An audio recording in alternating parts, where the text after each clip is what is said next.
तो देखो, सबसे ज़्यादा इम्पोर्टेंट तुम्हारा ये है कि तुम्हें इसको ना, ये खोपड़ा, इसको तुम्हें अपने वश में करना होगा। क्योंकि अगर तुम उस खोपड़े को अपने वश में नहीं कर पाए तो तुम बाकी चीज़ को इतने अच्छे से नहीं कर पाओगे। क्योंकि ये बहुत ज़्यादा मेन प्रायोरिटी पे काम करता है। खोपड़ा, ये जो हमारा ब्रेन है, ये बहुत ज़्यादा ज़रूरी है। ये जो हमारा मन, ब्रेन, इम्पोर्टेंट चीज़ है। क्योंकि जब तक तुम इसको ही नहीं कंट्रोल कर पाओगे, ये तुम्हें डिस्ट्रैक्ट करता रहेगा हमेशा। तुम्हें हमेशा बोलेगा ये कर ले, फिर बोलेगा ये कर ले, एंड तुम बस इसी के चक्कर में फंसे रह जाओगे। क्योंकि तुम्हारा थॉट, तुम्हारा बिलीव इससे ही रिलेट होता है। क्योंकि अगर तुम कोई टेंशन में हो, कोई ओवर थिंकिंग में हो, तुम्हारा ब्रेन, तुम्हारा माइंड बाकी काम पे लगेगा ही नहीं, तुम्हारे काम पे लगेगा नहीं, फोकस ही नहीं कर पाओगे।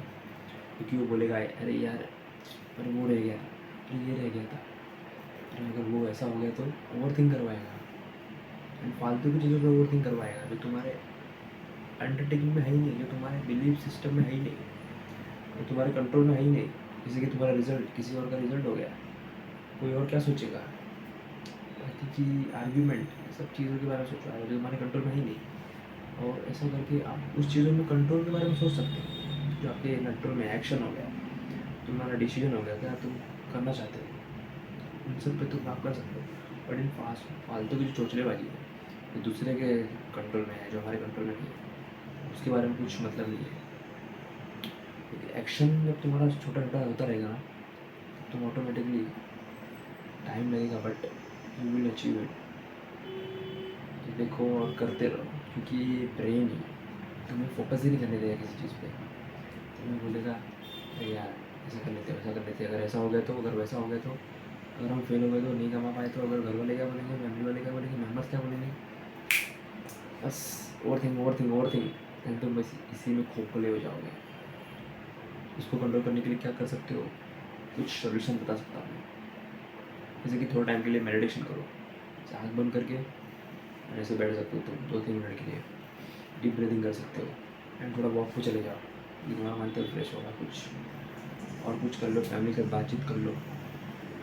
लेकिन ये टेम्पररी सोल्यूशंस है, तुम्हें इसको करने के लिए बाकी चीज़ों पर फोकस करना होगा।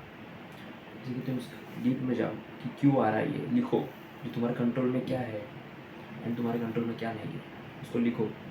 एंड तुम्हारा क्लियरिटी तुम्हारे सामने होगा। जो तुम्हारे कंट्रोल में नहीं है उसके बारे में सोचो ही मत, जो कंट्रोल में है उसके बारे में सोचो और उस पर वर्क करो। ये फालतू की ओवर थिंक आ रही है, जो क्रीविंग आ रही है, उसको रोक दो। क्योंकि ओवर थिंकिंग जो है बहुत सारी प्रॉब्लम का जड़ है।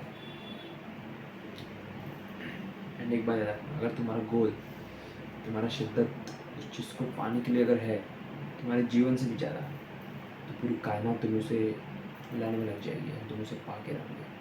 तो फ़र्क इतना होता है कि तुम किस हद तक जा सकते हो उसे पाने के लिए। तो ऑटोमेटिकली तुम्हारा ओवर थिंकिंग कम हो जाएगा। बट ये कहना आसान होता है, मैंने भी इसको एक्सपीरियंस किया है, बट इसको करना बहुत मुश्किल होता है। तुम सोचोगे कि दूसरी साइड अपना मन हटा लूँ तो जाने नहीं देगा, बार बार दिमाग में रहेगा, बार बार माइंड चला जाएगा। एंड वो जो तुम्हारे साथ हुआ है तुम्हें बार बार याद आएगा। जहाँ तक मैं अभी सीखा हूँ एंड अपने एक्सपीरियंस से मैं कह सकता हूँ, 100% नहीं हूँ, बट हमारे हाथ में जो है नहीं उसको क्या कर सकते हैं। हमारे हाथ में एक्शन लेना, तो एक्शन पे काम करते रहो धीरे धीरे, डेली के 1% जितना तुम चाहे कर सको उतना एक्शन प्लान रखो, अपनी हैबिट्स बनाओ जो भी है तुम्हारी डेली की, एंड उस पर वर्क करते रहो। बस बाकी को जो तुम्हारे हाथ में नहीं है उसे मत सोचो, बस लगे रहो एंड मचाते रहो और अपना बेस्ट करते रहो।